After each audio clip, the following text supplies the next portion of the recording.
Assalamualaikum warahmatullahi wabarakatuh.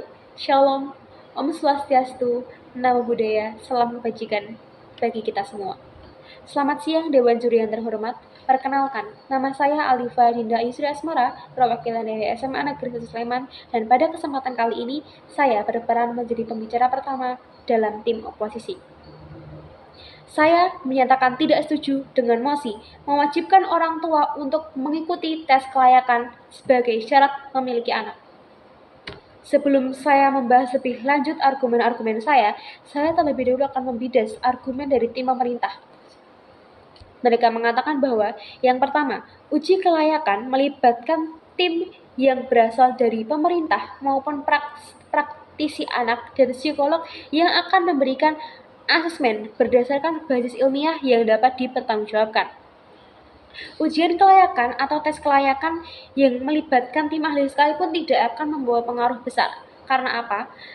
Bisa saja terjadi kecurangan pada saat tes kelayakan tersebut dilaksanakan, mulai dari orang yang mengerjakan ujian tersebut bukan merupakan orang yang ingin memiliki anak, atau dia hanya membayar orang untuk mengerjakan ujian tersebut, agar dia dapat sertifikasi layak untuk memiliki anak.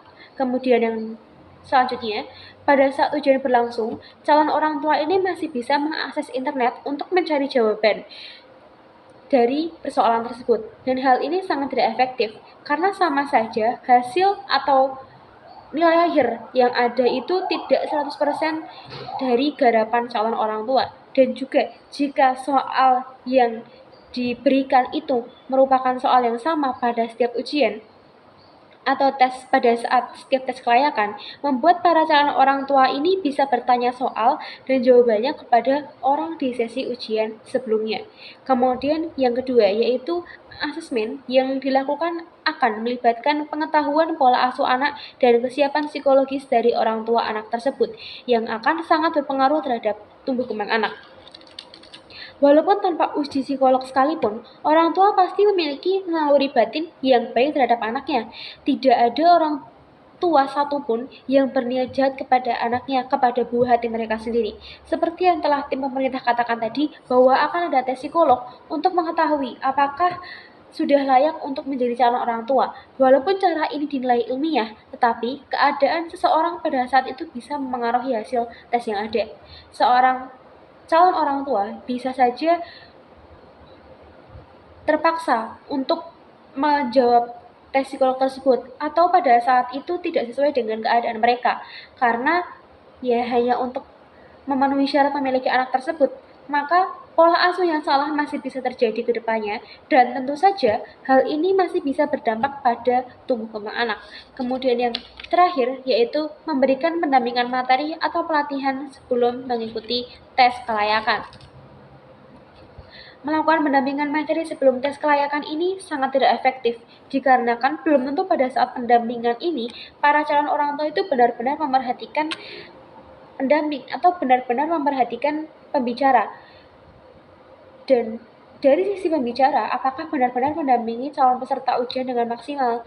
Dan ini tuh tidak berguna jika pada akhirnya orang tua ini tidak melaksanakan atau tidak mendengarkan apa yang telah disampaikan oleh pendamping atau pembicara. Kemudian, mungkin dari tim pemerintah, mereka menang pada aksesibilitas, yaitu permasalahan utamanya orang tua yang tidak siap membesarkan anak dan memilih pola asuh yang salah dikarenakan tidak siap memiliki anak. Orang tua yang tidak siap memiliki anak, maka pasti akan menunda untuk memiliki anak.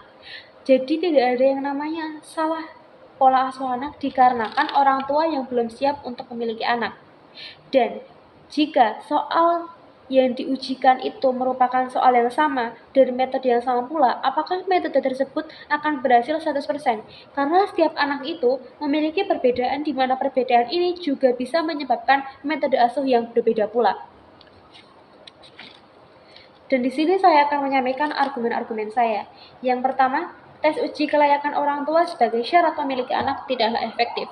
Maka dari itu, tes kelayakan ini akan lebih efektif lagi jika diganti atau jika calon orang tua ini melakukan konsultasi ke psikolog langsung. Kemudian yang kedua, yaitu pemerintah tidak berhak untuk mengatur hak individu dalam memiliki anak.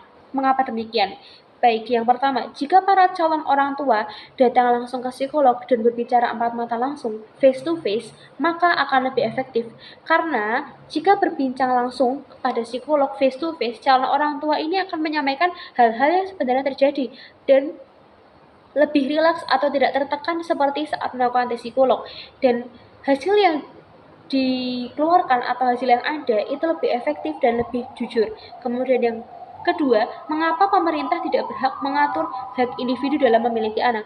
Karena hal ini merupakan kebebasan setiap individu dan privasi setiap individu untuk memiliki anak.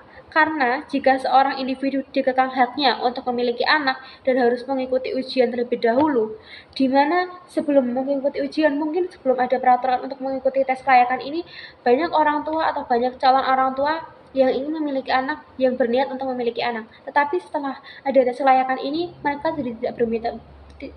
jadi tidak berminat untuk memiliki anak, dan pada ujungnya mereka tidak memilih untuk memiliki anak. Maka bisa saja terjadi angka penurunan kelahiran di negeri ini dan dikarenakan calon-calon orang tua tadi yang enggan memiliki anak dikarenakan adanya tes kelayakan untuk memiliki anak. Sekian, terima kasih.